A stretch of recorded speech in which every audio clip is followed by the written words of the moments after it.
welcome to the Rob Burgess Show. I am, of course, your host, Rob Burgess. On this, our 45th episode, our returning guest is Michael A. Wood Jr. You first heard from Michael A. Wood Jr. on episode 4 and episode 18 of the podcast.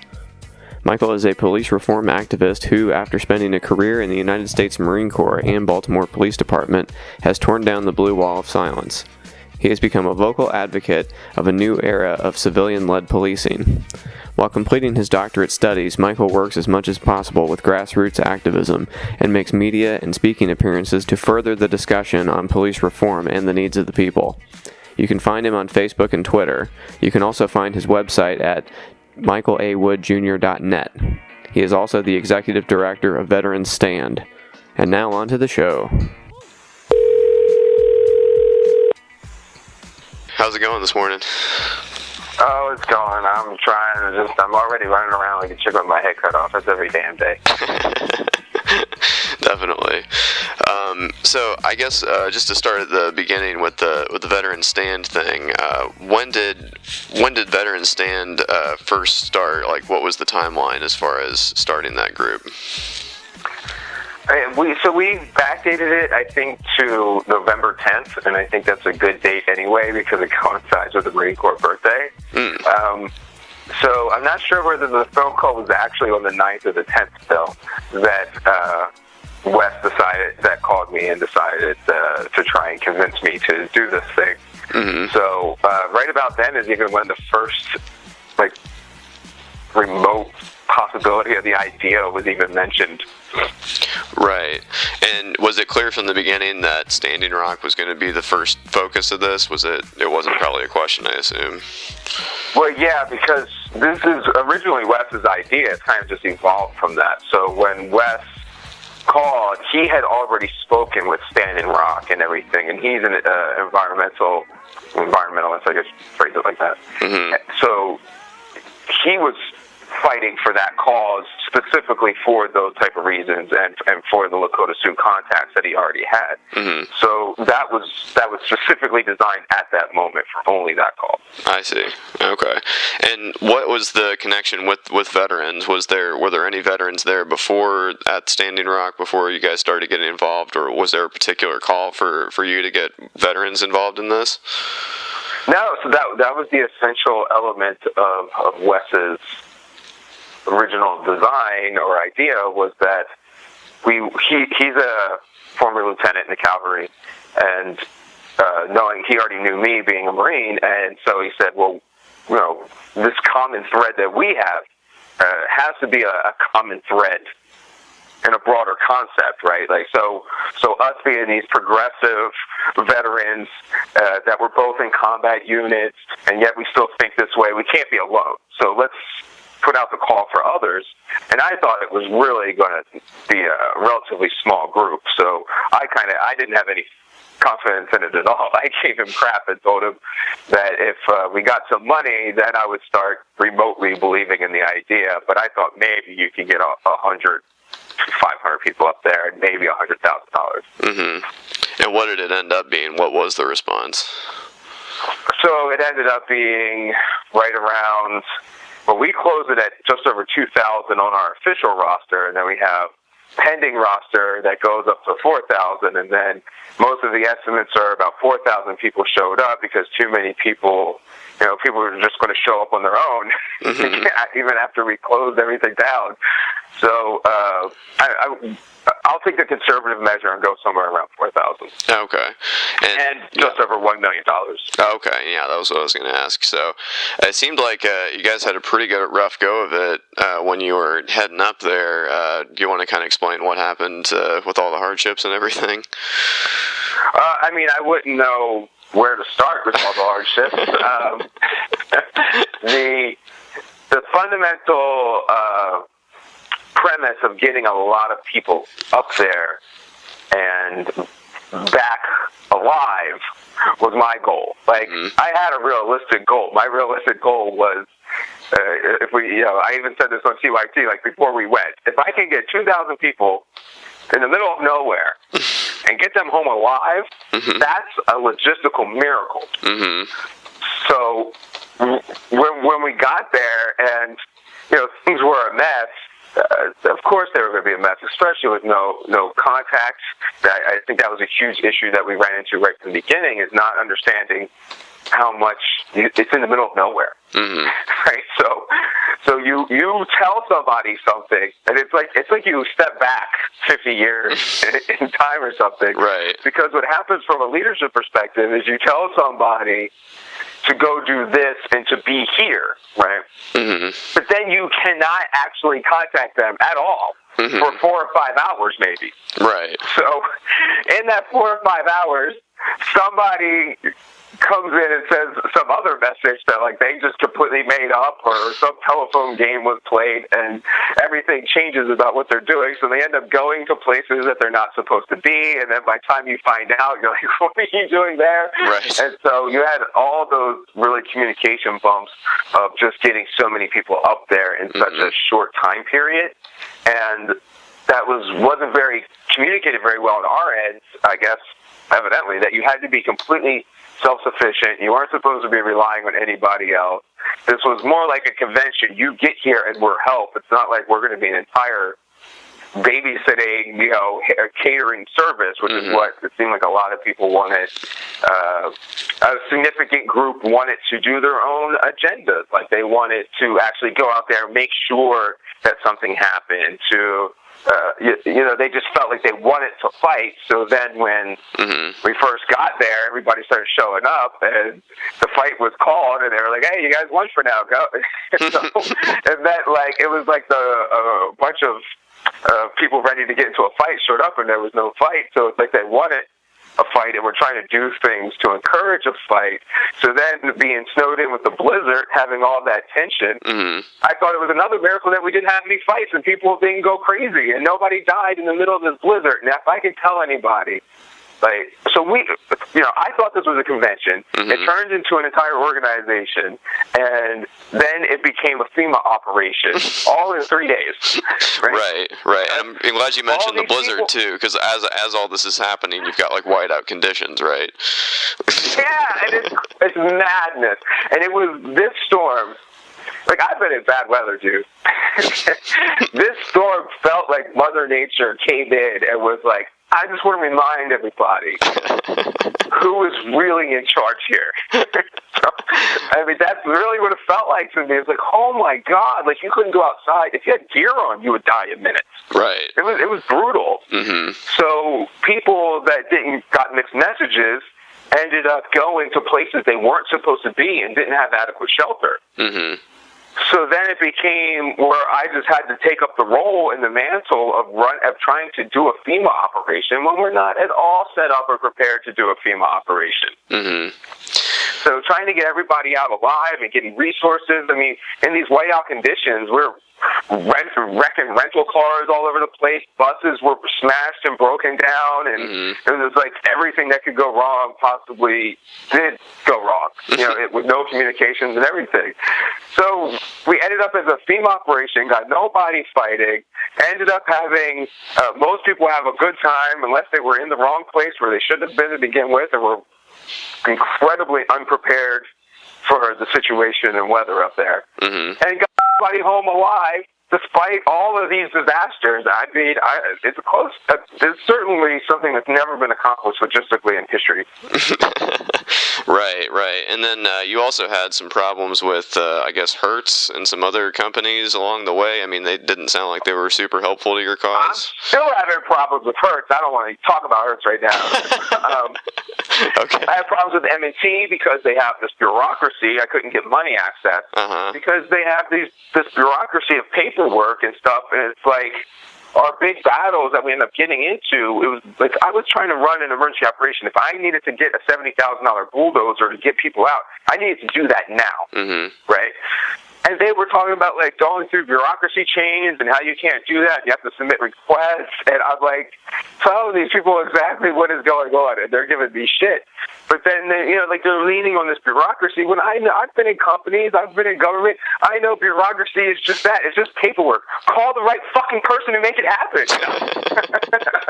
Right. And this is the company or the bank that was holding your money that had been raised in the fundraiser you're talking about, right? God, yes, it was a fucking disaster. disaster. We couldn't get the access to the money. And then people think, like, the kind of the attitude there is a big problem getting money involved. Once money gets involved, and it's like that everybody wants their piece. Mm-hmm. They're making up shit. Stretching the truth on everything, trying to find some way to get more change. Like, we had double submissions, people wrecking their cars on the way up there and, like, trying to get reimbursement for the damage they had. Like, what? Just craziness like that when the money gets involved. Uh-huh. So, like, people thought that you could just, Mike has $1 million for one. Under no current system can you go and just spend $1 million. Like, you literally, that's actually physically hard to do. It's difficult to make a large purchases and things like that quickly. Mm-hmm. So they think, like, I have this resource, I can make these things happen. Like, I can get people out of the camp magically. Mm-hmm. And it doesn't matter how much money you have. You can't make a bus appear in the middle of a blizzard 300 miles from civilization. Right. Yeah. That was kind of like the main basis of all of our tensions, is as people were bitching about logistics, their expectations were like, nobody there missed a meal. Mm-hmm. And I had people complaining, and I just thought that was baffling. Right. Like, you got yourself in the middle of a goddamn blizzard. I'm making sure you're alive and fed with no responsibility on your behalf as one individual with no actual organization. And you got the audacity to say something to me. Yeah, right. Exactly. And then, not to mention the fact that you also kind of touched on this, but right in the middle of that, President Obama declared that it was basically called off. So, but I saw the video of you not even having arrived yet, and like you said, the fight that everyone was expecting kind of got put on hold. So it was kind of anticlimactic in certain ways. It almost seemed like. I mean, certainly, what it almost kind of. This is an example, I think, of what I try to say about policing and protesters. Mm-hmm. Like, when we did the big Democracy Spring one, sure, that was all peaceful because there was a bunch of white people and the cops aren't going to do anything. Right. But, 400 of us got arrested that day. With me and Cenk Uygur were doing that thing. Uh-huh.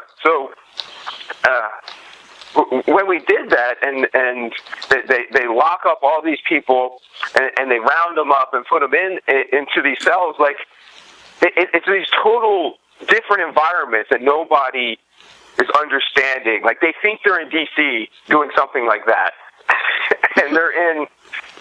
They wanted to fight. So what happens is, in those situations with all those people, what would happen if the police just walked away? Mm-hmm. If I was a commander, I keep saying to myself, when I'm in these protests, like, they came for the fight, and I watch it happen. The only reason the fight happens is because the police are there.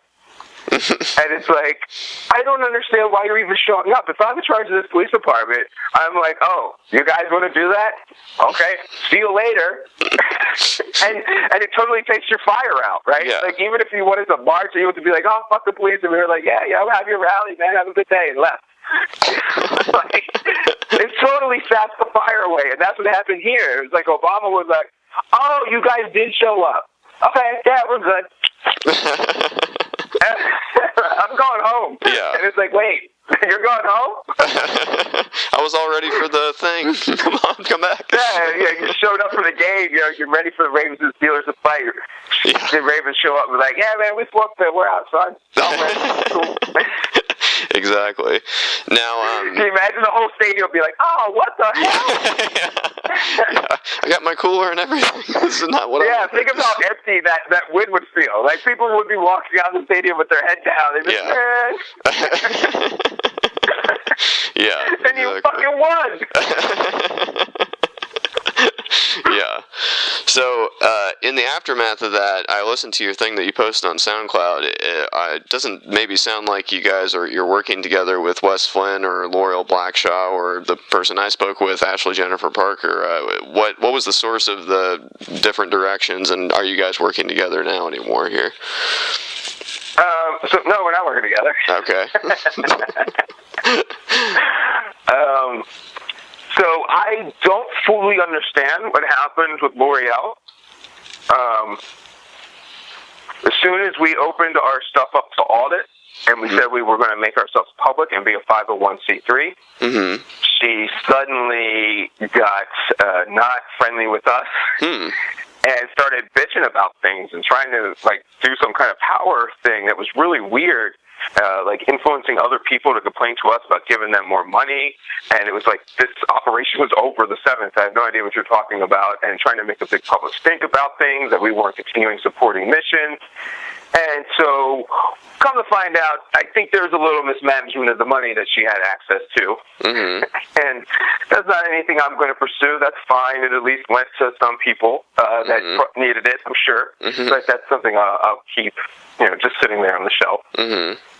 So, yeah, she's not involved with us anymore. I never will be. Okay. Ashley Parker, whatever, she was listening to L'Oreal, and for some reason believed some of those stories that L'Oreal later retracted. But in that belief, she kind of crossed the line as well, so she's not with us anymore. Okay. And so, they kept the Twitter account. Like, she still has access to the Twitter account of Veteran Stand. Really? Like some petty crap like that. It's like, anyway. So this is part of all that money, where people want the attention and stuff. Like, a lot of vets getting, like, any of the attention was not the point of this. It was supposed to get the attention.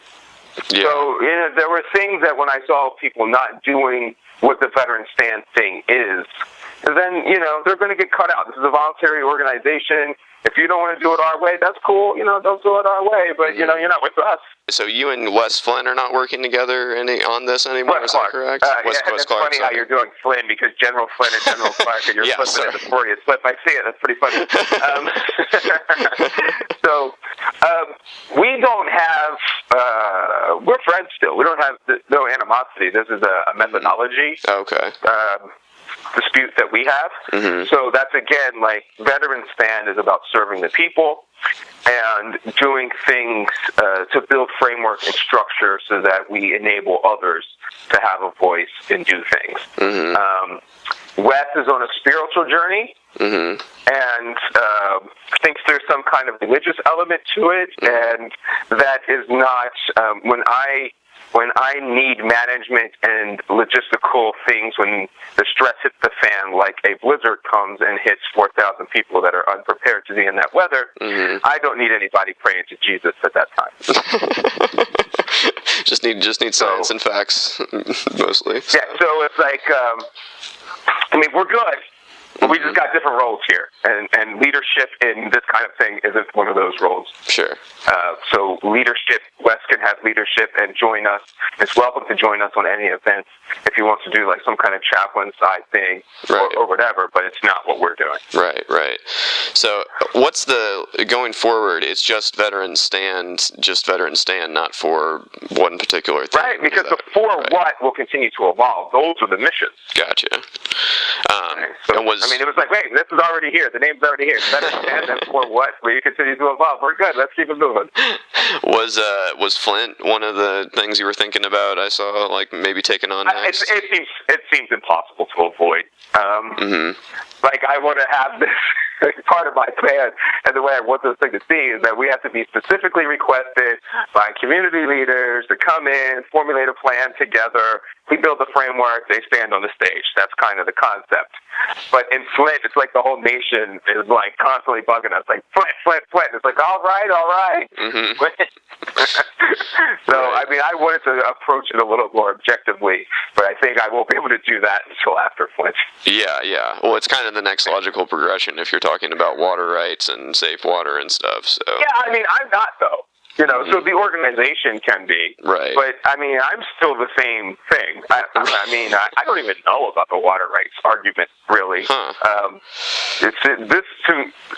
I'm still in police reform. My commitment to activism and my career, essentially, is to tear down those three things that I always talk about that American policing is, because I can't fix it until I tear down those three things. And that's the creation and maintenance of a slave class, the protection of elite and white property, and the continued genocide of Native American people. So this is just another element of those three things. It's the continued genocide of Native American people, and actually it's all three in this case.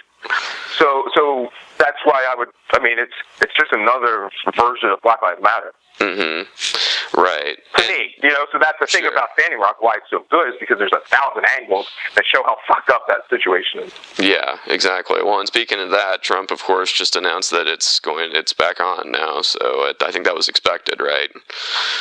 Yeah, but I don't even know what that means. So everybody is really worked up about that. But from what the order says, is he wants it expedited according to the law that's already in place. Mm-hmm. And the law that's in place says an environmental impact survey has to be done. An expedited environmental impact survey is 8 months to a year at best case scenario. Investors can't last that long anyway. So what would it mean? Absolutely nothing. Mm-hmm. Right. So I just don't know what it means, I think that's probably true with a lot of the things he's signing and saying. Yeah, that's my whole argument with Trump is like, it seems like everybody says, we need to go do this because he said this, and that motherfucker's a liar. He may say something different before he finishes his sentence. So. Yeah, like, why would I react to somebody that's lying? Like, what would I be reacting to? Mm-hmm. The lie? So you're telling me to react to something I shouldn't believe is true. Why the fuck would I react to it? I don't know. Like, that's my whole problem with the whole Trump and the left right now. It's just like you can't trust anything he says. We got to prepare. He's going to do this. They don't go together, man. Those are mutually exclusive. Yeah, well, on the upside, he doesn't actually seem to believe anything he says anyway, so it could change on a whim at any moment, so I guess there's always that. If you don't like something he says, just wait a few minutes and it could blow the other direction, so... But... Yeah, I mean, I don't know. I think we could probably reason with him more likely than anybody else. It's right in front of us. We can see it, I don't have... I feel a little more comfortable with someone saying the hoods are on, just like, go ahead and put your hood on so I can see who you are. That's how I feel about it. I feel like the rest of government has always had the hood. They just had it in their pocket and didn't let you see it, so they snuck that shit in. So it's a little more obvious now, so maybe it's easier to confront. So yeah, what's different? Really, it's just like, oh my God, look what Trump did.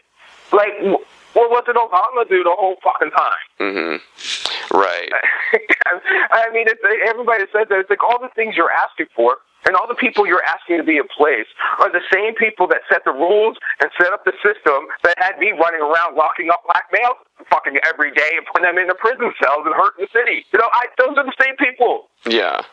Exactly, and I think a lot of people... the same ideas! Right. And I think a lot of those same people weren't concerned when Obama was increasing executive power because they were okay with him having the executive power, not imagining that someone else could have that executive power. So it's like, well, I'm sorry, this is why you shouldn't strengthen that branch too much. Just like net neutrality. I like to point to net neutrality on that. Mm-hmm. Where the argument is oh, we won.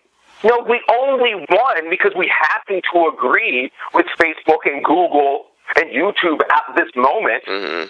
But that doesn't mean we have the same causation. We don't have the same reason that we've arrived at this conclusion. Mm-hmm. Like, so you don't be friends with the oligarchy the moment they agree with you and then say, oh, they're great. That's what they do. It's like, oh, well, Obama said he's fighting for gay rights. Yay, Obama. And then idolize Obama, but you should be idolizing the platforms and the consistency and logic, not this, what is that called? Identity politics? Is that what that's called? That's all it is now.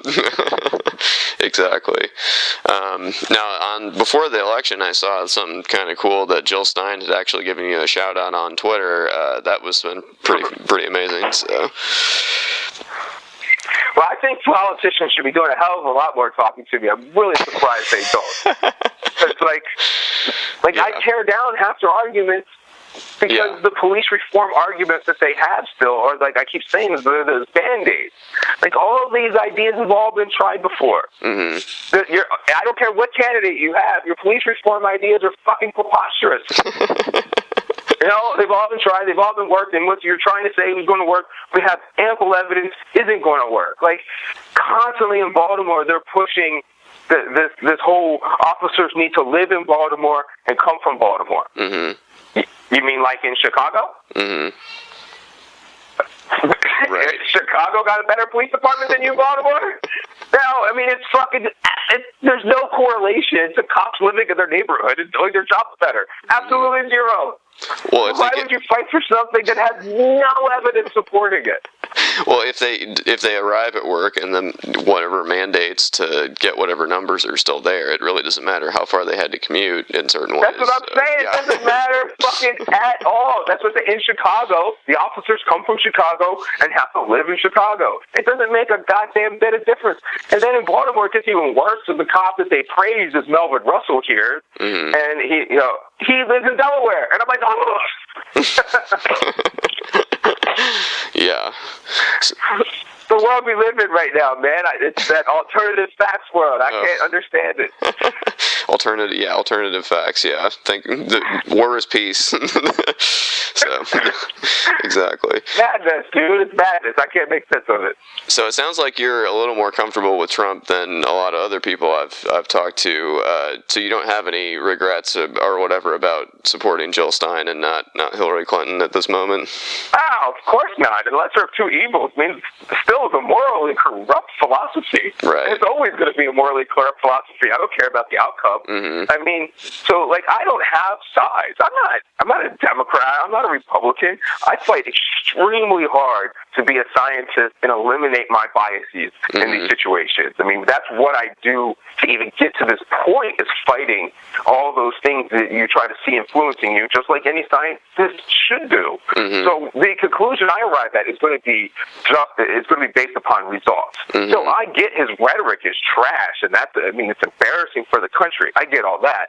But as opposed to what I am going to do and how my responses are, I only respond to actions. And I don't know why we believe his actions are any different than the system that's been going on. He puts Rex Tillerson as Secretary of State. Okay, they eliminated the middleman. That was actually a way more honest decision. Yeah. Yeah, that's it's just true. like, you realize that son was controlling that cat all along, guys. Yeah. Now he just said, okay, put the hood on there, we're Exxon. That's good, it's honest. Yeah, exactly. Now, what do you think the left, such as it is anymore, should do to regroup? I mean, what would you like to see Democrats or anybody that's not a Republican right now try to do to oppose? Well, dude, it's blatantly obvious. They're just continuing to do the bureaucracy when you got to be a populist, progressive kind of agenda. It's clear. I mean, look, dude, I don't want to speculate, and I will fight people against speculation, but if anybody thinks Trump was beating Bernie Sanders, they're fucking morons. Like, there's no chance Bernie wouldn't have slayed Trump. Right. So that's clearly what you have to do. I mean, part of the reason, if you really think about it, Trump's policies, and he fucking signed the TPP thing, so Trump's policies align more with progressive agenda than Hillary's do.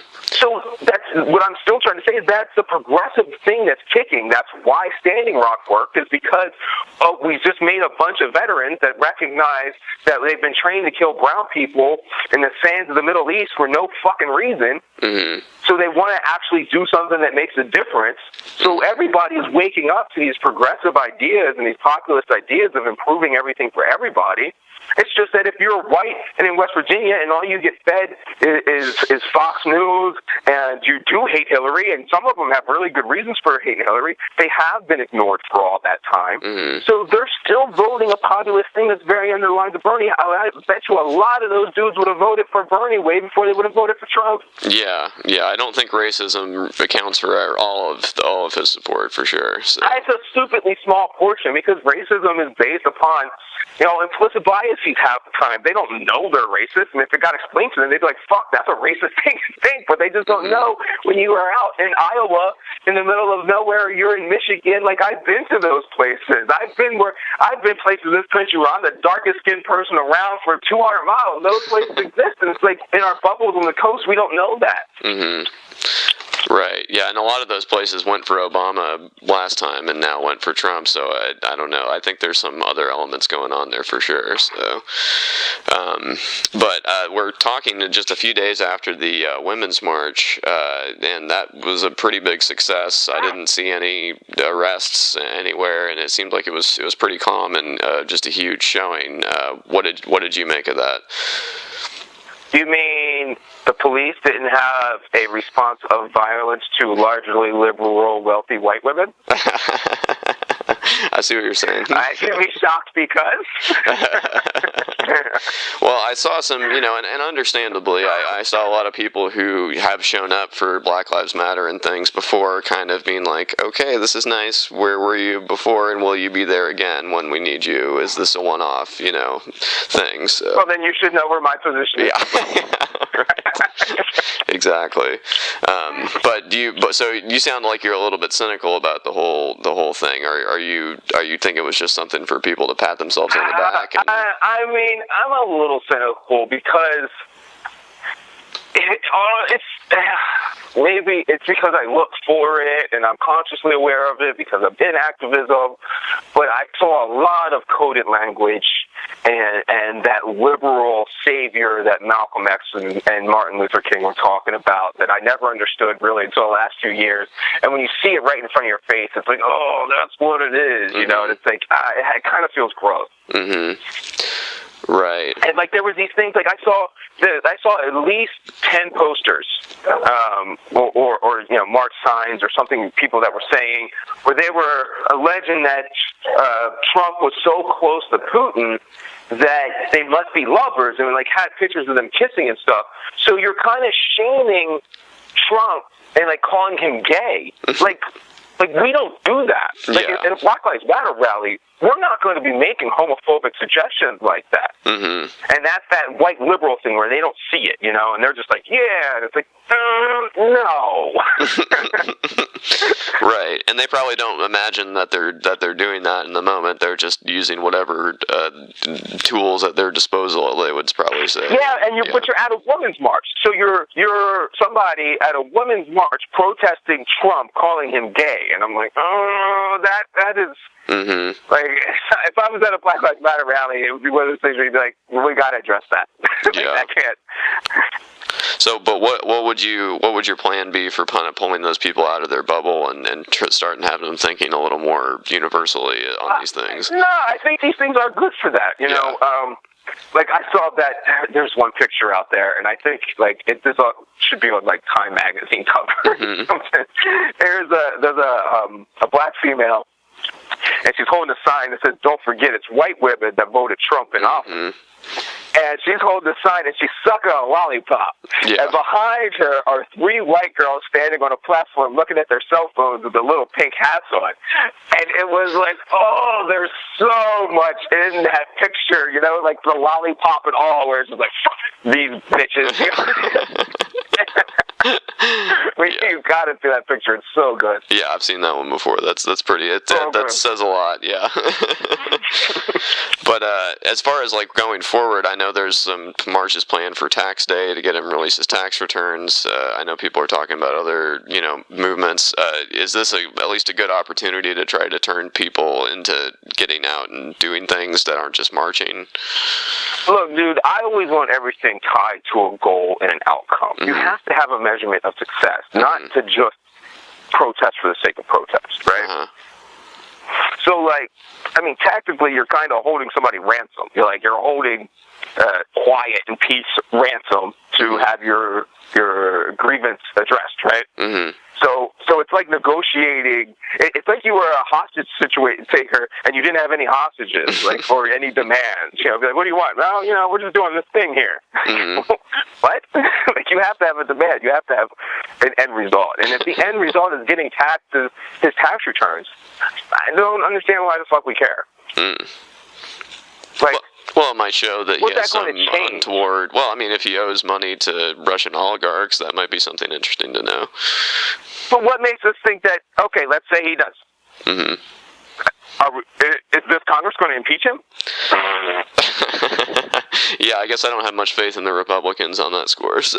Right, so I mean, that's what I'm saying. What is your measurable outcome of success, right? Like, so my personal measurement of success, which I talked about, like we were saying, was to get 2,000 people up to North Dakota to stand there to serve for those 3 days and to get home alive. I thought that would be a goddamn miracle. Mm-hmm. So So you have to at least have some measurement. Mm-hmm. And we got there. We got 4,000 people there alive, achieved the victory, survived the blizzard, and got everybody home alive. Mm-hmm. That's amazing. Right. So like that was a measure of what we were supposed to do. We can't go in there with what's our goal? Nothing. Our goal is to get his tax returns and have no outcome. Our goal is to expose his emails too, or whatever. It's like, who gives a fuck? Mm-hmm. I just don't understand. Like, that's the whole left doing things right now. That I just don't understand why. I would really like to, like, if he wants to push this thing through, and they start, and somehow they start get permission to drill in North Dakota, and we start rallying everybody up. Well, then we have something. Mm-hmm. You know, we have something we're trying to do. We're going to stop this drill pad. That's our measurement of success. Mm-hmm. And that will make a difference because it stopped the drilling. Not just like, I don't know. You tell me what the goal is. I don't fucking know what the goal is. Right. No, that's good to think things out. You know, I definitely have the itch to want to just start impeachment proceedings immediately, but then I kind of think about President Mike Pence, and then a shiver runs up my spine. So, right. That's like the Comey thing. They're like, fire Comey. Why? Why the fuck would you do that? Mm-hmm. You're going to fire the FBI director so he can put in his own FBI director? Yeah. I don't understand. Like, he can't fire the FBI director for one. I mean, that's not how it works. They're supposed to have at least 10 years. Mm-hmm. But I'm sure there's a way to do it. So why would you want to make it easy and call for it? That doesn't make any sense at all. And why would you want him impeached? You want Pence as president? Fuck out of here. Yeah. Pence is scarier in certain ways because he actually believes the words that's come out of his mouth. I still think Ted Cruz would have been scarier than Trump. Yes, that's true. I think he definitely... I mean, these are true believers. I mean, the only thing Trump seems concerned about is the non-existent crowds that were he apparently saw from the podium there. So. Yeah, I mean, isn't that so embarrassing, though? Like, that's my thing with Trump that I'll admit to. That I mean, it's so embarrassing. Like, if I went to another country right now, I would try to, like, fake an Australian accent or something. Exactly. Yeah, it's almost like he's like assaulting the idea of like facts itself. It's like he can't even like stand the fact that it was raining while he was like taking the oath or whatever. It's like, it's okay, weather happens. Nobody's gonna blame you for the rain. It's all right. Yeah, but like, I'm hoping like this is the dying breath of the baby boomer anti-age of information. This is their last gasp. They're running out of power. They're dying off. Like, hopefully this is the last thing, and they don't even have the demographics to make it. Yeah, exactly. And when did they get so gullible that they'll just believe anything they read online? I always remember them telling me when I was growing up, oh, don't believe what you read online. And it's like, they seem like they're the easiest to convince of anybody of like fake news and stuff. It's like, why? Oh, well, that's easy, dude. I mean, they just, it's just selection bias. They just they only want to read what already agrees with them. So now there's stuff on the internet that already agrees with their preconceived notions. Yeah. So, now that's good. Yeah, exactly. Now, speaking of marching, I know there's been, not just in Indiana here, but there's been several other states that have been pushing for this, where it's basically in the law that they're trying to get passed. It says they can stop protesters by any means necessary, which is kind of a scary term. Have you heard about these, and what's your take on them? I mean, like all these other laws, they're not actually going to hold up.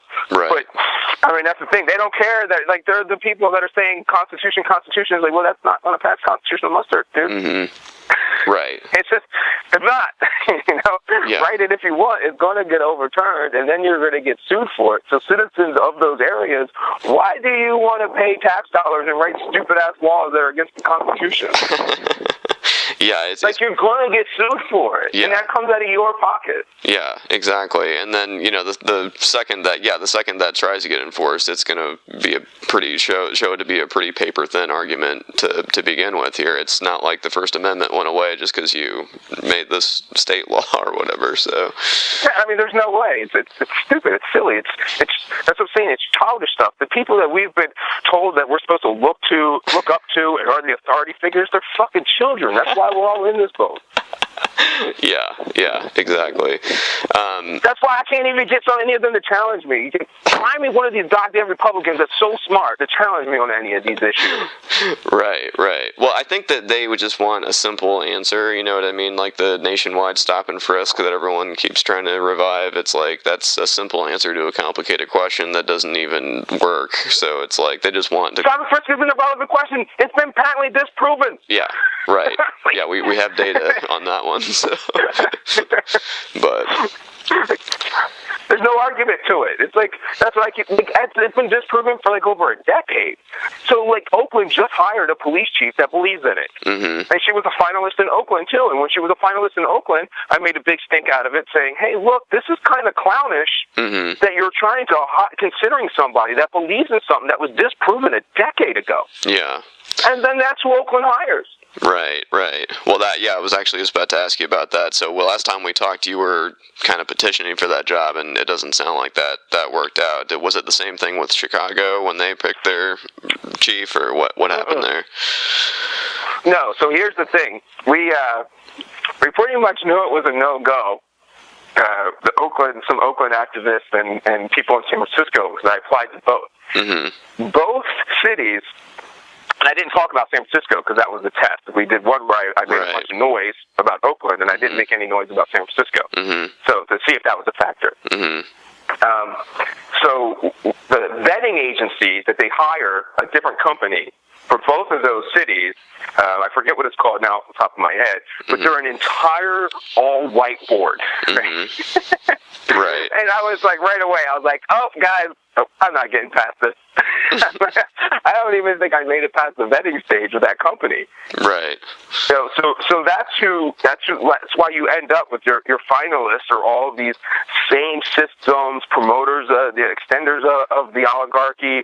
Because they're like, they do prerequisites. Like, one of the prerequisites they put in was like you had to have 10 years leading a major police department. And it's like, but you're trying to cut the head off the snake, but then you're taking the same head and trying to put it back on. I don't. Right. You're having a criteria that prevents your success. Right. So it sounds like you kind of were doing that as a trial balloon, and is that not a tactic that you're going to pursue in the future, or what? I'm done. I don't think this country is anywhere near police reform. I think we're at least a decade away. I'm dedicating myself to veteran stand, and as far as I'm concerned about police reform, I'm going to keep trying to fight down those three things. But when a city is actually ready, then they can call me and we can see what we can do. Mm-hmm. But these people have to move it. There's just nothing I can do about it. I've made myself available. No one pushed hard enough for it. So, it's like, I just don't think we're anywhere near it. Everybody's complaining, and they have their own ideas, but they're focusing on their own ideas. So each place is like thinking they want those certain things, like we said about officers living in the neighborhood. Right. They're adamantly fighting for these things that won't work. And if I go, hey, we shouldn't fight for that, it won't work, then they don't want to hear what I say. Mm-hmm. Right, because it's not their idea. Mm-hmm. So until everybody coalesces enough around actually getting some results, I don't think there's anything I can do yet. Right. Well, it sounds like it's just you're kind of talking past each other, because one side is working off of emotion and the other side is working off of facts. So it's a little bit hard to see how that's going to happen unless they can both speak the same language. So.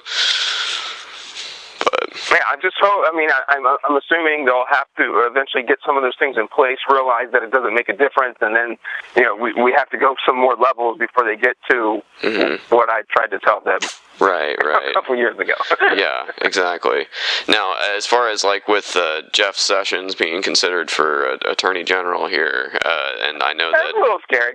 Yeah, exactly.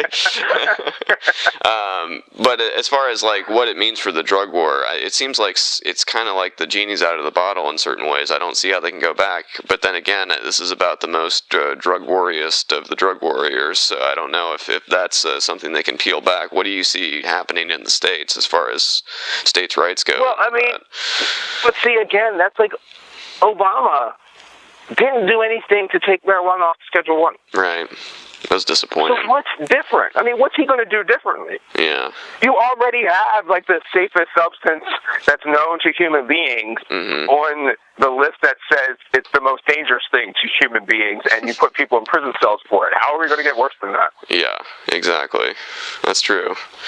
And they won't even consider, with the CBD oil for the kids that have epilepsy and stuff. And it's like, if that's not the sympathetic person that you can find, it's like, who else are they going to get? That's what I'm saying. It's like when people talk about gun control and politicians.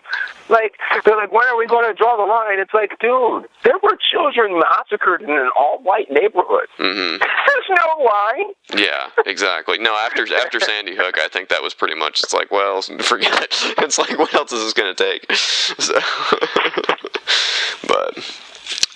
So after the last time we talked, it was such bad timing for me because of course we talked, and then the thing in Dallas happened, and Philando Castile happened, and all this happened in a couple days, and I actually saw that on Twitter that Micah Johnson, the shooter in Dallas, actually had mentioned you in a manifesto, and then you got a call from the FBI, and that has to be frightening because it's not like you can choose who hears your message or what they do with it. So what was that like? Well, I mean, he did only just say thanks to the good Sure. cops. Yeah. I'm hoping that stands as a symbol that you can be police and not be the enemy. Yeah. Right? So he wouldn't have shot me. He wouldn't have shot Joe Crystal. Yeah. Right? So if you want the community support, and that is where our power comes from, well, then that's why. I mean, they say the good cops because they view us as the ones that are serving what they actually want. That's what we all should be doing. Right. And I also thought it was significant that he was a veteran and that may have had some, issues emanating from that because we just don't take care of veterans in general in this country, and that's pretty obvious too. So.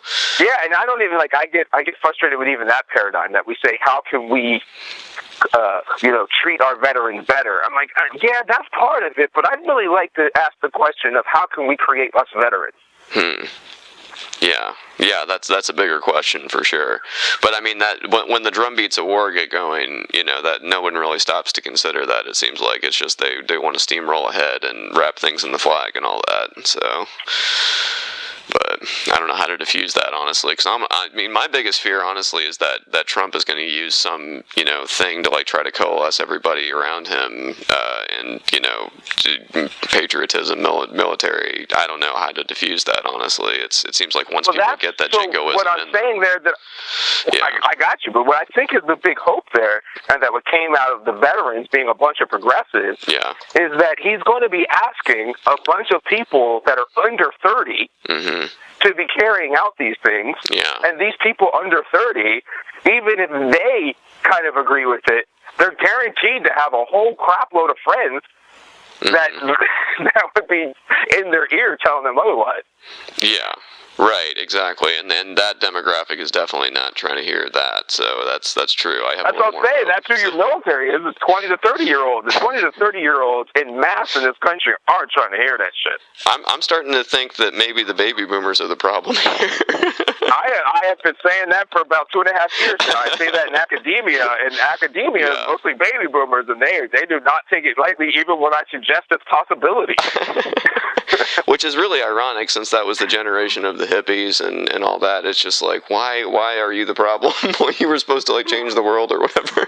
So, but anyway, I don't have a good answer for that. But they did live the American dream, though. Minimum wage was the equivalent of $21 in the 70s. Yeah, right. Minimum wage. Yeah. Exactly, and then I did a big paper on that for my master's. So think about that. They're like, "What are you talking about? You could just go get a job and do this." Like, no, dude, you could have done that, but you guys fucked it up, and we can't. Yeah, exactly. It's like my father-in-law, when he was going to college, he paid something like $75 a month for his entire apartment or whatever. It's like, well, no wonder. Right, or the people that went to college for free in California, exactly, and now don't want other people to go to college for free. Yeah, exactly. Why can't you get up with all your crippling student debt? What's wrong with you? Craziness, man. It's an alternative facts, right? Yeah, exactly. But kind of shift gears a little bit. How is the Radio Revolver project coming along? Is that still happening? That thing is not coming along. Not coming along at all. Okay. So what happened is that we had a location, and then my partner that was handling it, while I got obviously sidetracked with Standing Rock and everything else. They want to do this big building and make the project like a much bigger thing. Mm-hmm. So they like a coffee shop idea with like spoken words and bookshop and all this stuff. So they're looking at buying this building and then putting it in the basement of there. So I think in the meantime, I'm going to get the equipment and put it in. We're going to have a veteran stand office in Baltimore too. So I think I'm going to put it in there and just let the kids run it out of there while I'm gone. Right. So it doesn't need to be a big cafe / Right. I mean, and we'll move it there eventually when that's all done. Right. Exactly. Okay. Well, let's see. Yeah. But that's been a funny thing because it's like every time we're getting ready to go, it's like, no, let's make it. Gosh. Yeah, because I keep waiting for it, and I'm like, oh man, I hope it comes soon. Well, I started podcasting with my buddy Roberto, so we could have something already going out there. That's good. What's that called? So that's called Nuance. Okay. Cool. Yeah, so it's just under his name. You won't see it under mine, but that's we've done like 15 episodes. Oh, cool. Awesome. Is it like an interview show then? Yeah, well, he's already with a friend of mine, so we'll just take a topic and go back and forth. He has a JD and a PhD, so it kind of gets nerded out a little bit. Oh, okay. Gotcha. So, we try to provide nuance for those little issues, you know, so whether it's like we've talked about lead poisoning and stuff like that with some lead poisoning experts and things like that, where we just kind of try to break down these little things that I say in passing. So, you know, when I say that, like those 3 things that I say policing are built upon, people, when I say that, they're just like, wait, what? And it's like, you need a lot of backtracking. Yeah. to explain how you get to that point. So we'll do an episode where we kind of do some of that backtracking. Oh, that's cool. Yeah. And how are your PhD studies going? I mean, it's moving. I am so tired of school. So I mean, about this time next year, I should be finished. So I have a few classes left, and the way the dissertation is done is in like steps. So I'm just in the step now where after I get finished this process in a couple weeks, they set me free to do the dissertation. Right. So that's the stage I'll be in at that point in time, and I cannot wait for it to be over. Right. Well, if you're not looking to be a police chief right now, maybe you say people may not be ready for that. Would academia be something you'd want to teach or be a professor or something like that? Would that be something? No, I mean, so we did Veteran Stand and we formulated it. So I'm doing that for the whole next year and a half. I'm moving to LA. Oh, wow. We have a place already for a year and a half, so I'm diving in completely into that and trying to raise money and make connections and do media constantly. So I'll be with NPR and with TYT and making connections probably with Pacifica Radio too, and maybe we're trying to have at least something every day that we're on, at least one media thing right there near the studios and all. So we're just going to keep trying to raise money and do things like Flint and stuff like that and really grow the organization with merchandise and everything. We'd like it to become something more like, the Red Cross or the ACLU where we're already ready and spread out and everything else. Right. Well, that's awesome. Yeah, I think that's definitely a noble thing. And I think keeping it open as far as what you're concentrating on is good, because then you're not tied to one specific issue. It's like you can open up to whatever comes down the pike or whatever. So right, exactly. So, whatever injustices we see. Right. So our board will identify those things, and I'm the executive director, so it's kind of like my police model. The board will decide what mission we should do, and it's my responsibility to carry it out. Right, absolutely.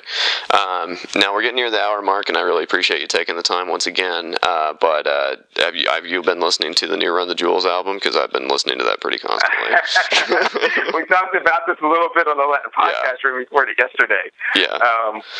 So I loved it. I think especially like the first, maybe 6 songs, man, they just really flow nice, and I feel like they're on the top of the game. And the thing we were discussing, which was pretty neat, is I kept feeling like as they moved into this more woke and political kind of terminology and everything they did, they were going to have to do something about running the jewels and changing that concept, right? So if you notice in the album cover, the jewel's not in the fist anymore. They took the necklace out. Right? So you can't be robbing somebody and then talking about how woke you are. It doesn't really match up, yeah. So it seems like you see that slow transition taking place right there. And then Roberto was saying that there's also you can have this concept where you're running the jewels, as in you're stealing from the lyrics. So when other people step to you, like you're running it that way, and I'm like, yeah, they really should do it that way, and then they can kind of flow because whether they want to or not, they're kind of taking up the Rage Against the Machine mantle for everybody. Well, that's what I was gonna say, is because I almost felt like that last little song there, the message to the shareholders, that last little bit was so. Zach's whole ethos fits so perfectly with what they're doing now, and I think it's becoming just more and more relevant to, like you said, the message that they're cultivating. It really, like you said, it takes up the mantle where it kind of left off. So. I got to get Zach De La Rocha in a room and be like, dude, what are you doing? Come on. Exactly. Like, I don't understand what his problem is. He's got to hear that there's a whole generation of 30 to 40-year-olds that are like, Zach, come on, man, we're dying here. Yeah, exactly. No, it's like it's like they sparked everyone's imagination around our age, and then right as the Bush administration went in, they were like, okay, you guys got it from here, and it's like, wait, hold on, hold on, whoa, come back. You guys are going to be so mad once you see what's happening. Us with these goddamn collaborations, okay? Yeah, it's like, yes, one day as a lion or whatever, that's nice. Yes, these other things are nice. Now just get back together, damn it. Right. So. And Rage, Prophets of Rage, they welcome him onto the stage and to lead the band whenever they want. And I'm sure Run the Jewels would welcome him to do half the damn album with them. It's like, come on, Zach. Yeah, exactly. We know you got some more rhymes. We know what you've been doing. Come on, just get back. But you been listening to any other music lately? Let me think. I don't think I have. That's just like the only new thing that I've listened to because I have Amazon Music on Prime, right? So the whole Metallica library got released on streaming. Oh, nice. So I've been back in like Kill 'Em All and Ride the Lightning and Justice for All and stuff. Nice. I've been like, this is great. I haven't heard this stuff in forever. Oh, I know. Yeah, Cliff Burton is a madman. I love the way he attacks the bass. So, but cool, man. But that old Metallica though, like I'm not a big fan of Metallica anymore. But that old stuff, man, that like encapsulated that time for me. Like I kind of remember my introduction to rock and roll was watching One, the video on MTV. It was just like, man, this is insanity. This is awesome. Yeah. That's rock and roll right there. It wasn't this hair band kind of shit that was going around at that time. Like, that was rock. Yeah. And then the other time I remember, like, so distinctly was I was in 8th grade when my friend that I went to school with handed me the Rage Against the Machine cassette tape. Mm-hmm. And like I remember putting it in, and it was just like, what? Yeah, exactly. Like everything has suddenly changed. Yeah, exactly. It's like the They Live classes or whatever. So it's like, whoa. But yeah. Was there anything else I didn't ask you about that you wanted to get in there before we go? No, I mean, the only thing I can say is that Veterans Stand is going forward. We're going to have our website up. That's www.veterans-or-however you want to say that, stand.org, and we'll be like starting to take in donations to build up for our continuing operations for whatever social justice thing we're going to be attacking next. Mm-hmm. And we welcome corporate donors too, because I am a complete sellout for this cause, so I don't even care where the money comes from. Right. Yeah, exactly. Well, cool, man. So we discuss that sometimes internally, because Bank of America has shown some interest in doing something. They're like, do we really want to do that? No, are we going to take $1 million from Bank of America? I'm like, fuck yeah, we are. What are you talking about? Hey, they wreck the economy, but, that's water under the bridge. We're all trying to do something. Right. I mean, it's the best we could do to try and give it back, though, right? I mean, like, yeah, take it. We'll put it to good use. Yeah, exactly. But don't let them give it to somebody else who's going to put it in somebody's pocket so they can build 16 new pools. Yeah, that's true. It's got to go somewhere. So. Yeah, and let's just be honest about it. That's the thing is people, when it comes to money, like if I was running for politics and they wanted to offer me money, I would take the money and be like, yeah, I had fucking money. I don't know why those guys gave it to me. I'm not going to listen to them. But I took it, hell yeah. That's awesome. I don't think people will object to that. I mean, if you use it for things they'd like, I mean, what's the point? Right. I mean, I don't care. Anyway, I guess that's consequential ethics, and I don't even believe in consequential ethics. But anyway, awesome. So that's it. Thanks for calling and talking to me again. It's always good to talk to you. Yeah, good to talk to you, man. I'll talk to you soon. All right, brother. Later on.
If you enjoy this podcast, there are several ways to support it. I have a Patreon account, which can be found at www.patreon.com/Rob Burgess Show Patreon. I hope you'll consider supporting in any amount. Also, please make sure to comment, follow, like, subscribe, share, rate, and review the podcast everywhere it's available, which includes iTunes, YouTube, SoundCloud, Stitcher, Google Play Music, Facebook, Twitter, Internet Archive, TuneIn, and RSS. It really helps. The official website for the podcast is www.therobburgessshow.com. You can find out more about me by visiting my website, www.thisburgess.com. Until next time.